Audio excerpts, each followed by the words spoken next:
আপনারাও জুন মাসে এই 8টি ফসলের চাষ করে লাভবান হতে পারেন। তার জন্য আপনাদের সঠিক বীজ ও সঠিক চাষের পদ্ধতি জানতে হবে।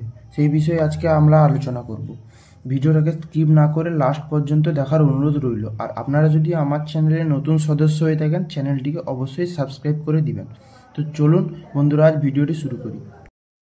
আপনারা জুন মাস অর্থাৎ বাংলায় সেটি হচ্ছে জ্যৈষ্ঠ মাস, এই সময় এই 8টি ফসলের চাষ করে আপনারা যদি বাজারজাত করতে পারেন, খুব স্বল্প খরচের মধ্যে এই ফসলের চাষ আপনারা তুলতে পারবেন ও বাজারজাত করে খুব লাভবান হতে। প্রথমে যে চাষ সম্পর্কে আলোচনা করব তা হচ্ছে করলা। করলা একটি লাভজনক ফসল। এই সময় যদি আপনারা খেতে করলা চাষ করেন, আপনারা দেখবেন সামনে আষাঢ় ও শ্রাবণ বর্ষাকাল, এই সময় করলা যদি তুলতে পারেন তাহলে প্রচুর দাম পাবেন। তার জন্য আপনারা অবশ্যই জমির ড্রেনগুলিকে উঁচু করে চাষ করবেন, কারণ এই সময় বর্ষার সিজন হতে পারে। আর আপনারা এই লোকনাথ কোম্পানির বীজটি ব্যবহার করতে পারেন। এই বীজটি আপনারা ব্যবহার করলে খুব অল্প দিনের মধ্যে আপনার কাছে প্রচুর পরিমাণে করলা তুলতে পারবেন।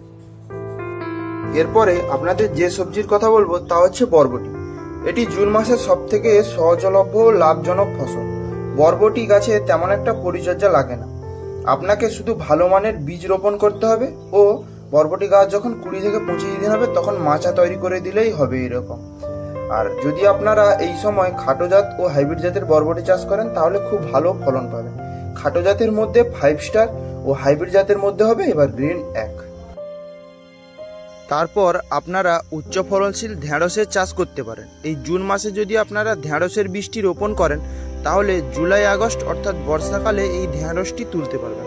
এই সময় ঢেঁড়সের বাজার হাই থাকে। ঢেঁড়সের বীজের জন্য আপনারা এই দুটি জাত বেছে নেবেন, এক হচ্ছে নামধারী, 2 হচ্ছে সাগাতা।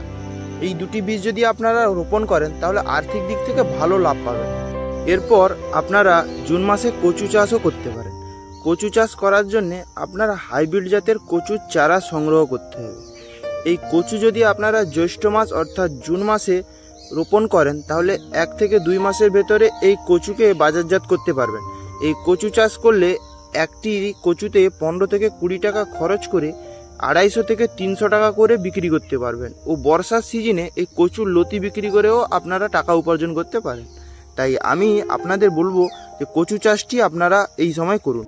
আপনারা এই জুন মাস নাগাদ উচ্চ ফলনশীল বেগুনের চাষ করতে পারেন।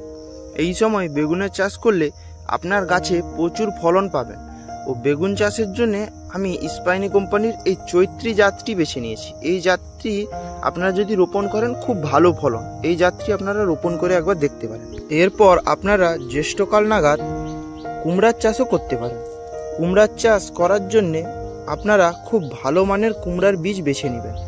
এই সময় আপনাদের হাইব্রিড জাতটি বেছে নেওয়ার কথা বলবো না, কারণ হাইব্রিড জাতটি লাগালে আপনাদের ফলন একটু কম হবে, তাই আপনাদের দেশি বীজ লাগানোর কথা বলবো।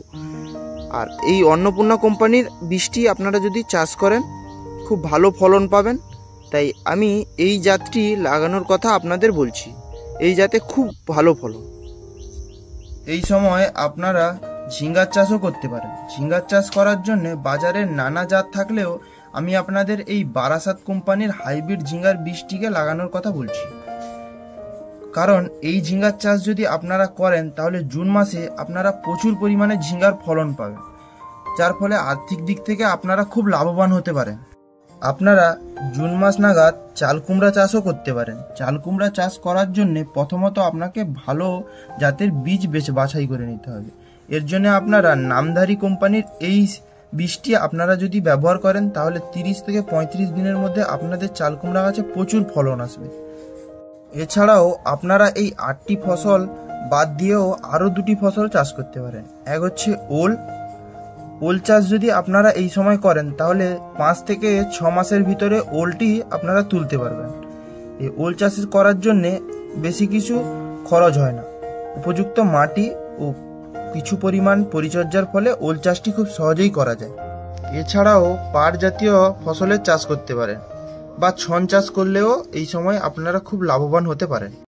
আর একটি কথা মাথায় রাখবেন, এই সময় মাঝে সাঝে বর্ষা হয়, এই জন্য জমিটি সবসময় উঁচু করে চাষ করবেন, তাহলে খুব সহজেই আপনারা জুন মাসে প্রচুর মুনাফা অর্জন করতে পারবেন।